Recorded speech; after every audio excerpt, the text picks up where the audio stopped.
Moses and the Israelites were jubilant that the Lord had saved them from the hands of the Egyptians. They sang, "Sing to the Lord, for he is highly exalted. Both horse and rider he has hurled into the sea."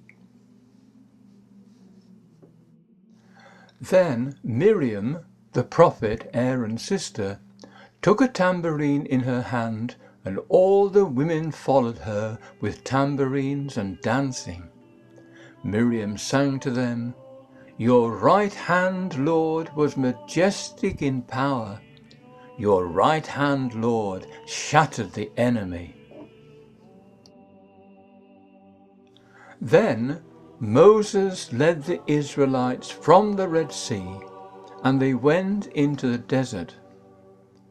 For 3 days they travelled in the desert, but nowhere was there any water. They were desperate. At last, both hungry and gasping for a drink of water, they came across a pool at Marah. They were overjoyed, but the water was so bitter no one could possibly drink it. The people exploded in disappointment and anger against Moses. "What are you going to do about it?" As usual, Moses prayed to the Lord to help them once again. The Lord showed him a piece of wood he was to throw into the water.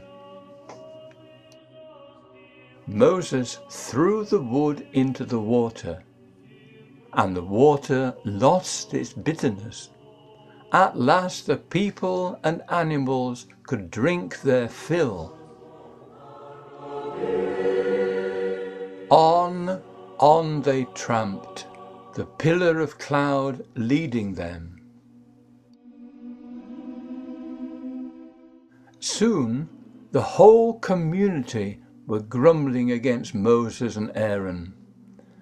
The Israelites said to them, "If only we had died by the Lord's hand in Egypt. There we sat round pots of meat and ate all the food we wanted. But you have brought us out into this desert to starve us to death." Then the Lord said to Moses, "I will rain down bread from heaven for you. The people are to go out each day and gather enough for that day." So Moses and Aaron said to all the Israelites, "In the evening you will know that it was the Lord who brought you out of Egypt, and in the morning you will see the glory of the Lord, when he gives you meat to eat in the evening, and all the bread you want in the morning, because he has heard your grumbling against him."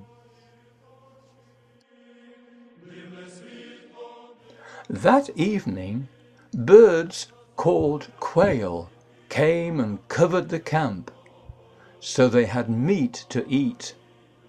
And in the morning there was a layer of dew around the camp.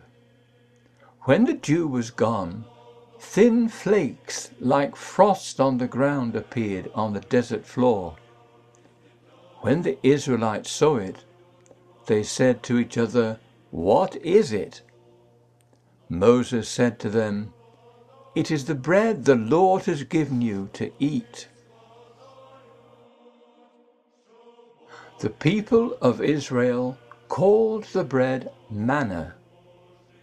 It was white like coriander seed and tasted like wafers made with honey. The Israelites ate manna for 40 years until they came to a land that was settled. They ate manna until they had reached the border of Canaan. Yet again the people of Israel moved on. Yet again Wherever they walked, there was no water. Yet again they came complaining to Moses. Yet again Moses cried out to the Lord, "What am I to do with these people?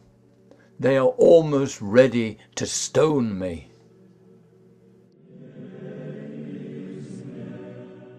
The Lord answered Moses, "Go out in front of the people. Take in your hand the staff with which you struck the Nile, and go. I will stand there before you by the rock. Strike it, and water will come out of it for the people to drink." They call that place Meribah.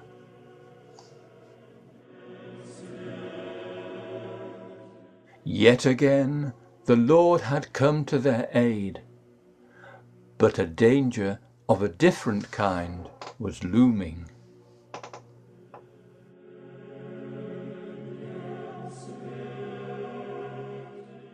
Jesus again entered Capernaum.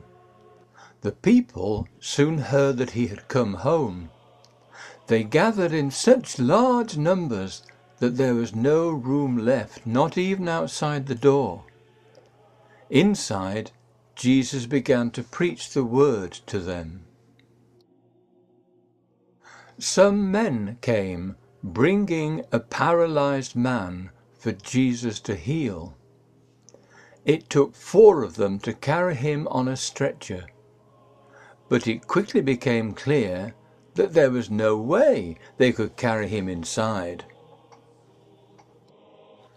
The only way was to get him on top of the flat roof. Luckily, it was made mainly of mud, so they clawed with their bare hands until they had made a small hole. Down below, they could see Jesus and the crowd of people listening to him. Down below, everyone was distracted by the falling clumps of dry mud. To their amazement, the hole just got bigger and bigger. And then a stretcher was lowered down on top of them. On it, they saw the paralysed man stretched out. Jesus was impressed with the faith the 4 men had in him. He saw how much they wanted their friend to be healed. He looked at the paralysed man and said, "Son, your sins are forgiven." That took them all by surprise. Immediately, people started muttering, especially the teachers of the law. This was outrageous. Only God can forgive sins.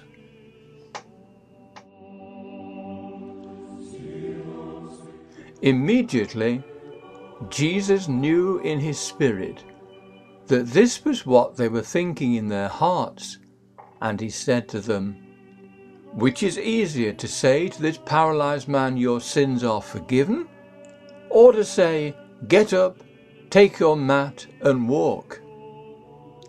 But I want you to know that the Son of Man has authority on earth to forgive sins."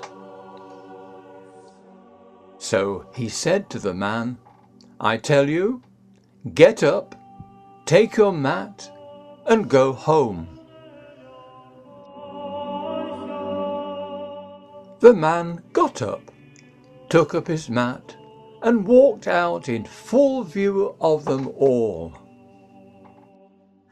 Everyone was amazed, and they praised God, saying, "We have never seen anything like this." Questions. Question 1. When Miriam sang about the hand of the Lord shattering the enemy, which hand did she speak of? Question 2. Through all the trials and setbacks the Israelites experienced in the wilderness, what were they learning about God?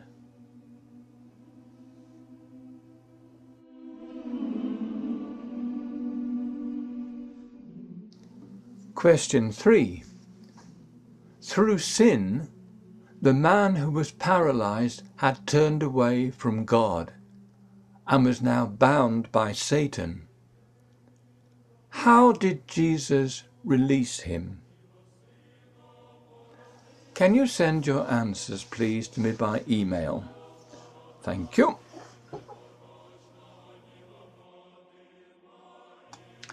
Practical. Often, before the Sunday liturgy begins, you may see a person standing beside the priest in front of an icon stand. This person is telling God how sorry he or she is for the times he has turned away from God and done what is wrong, and asking to be forgiven.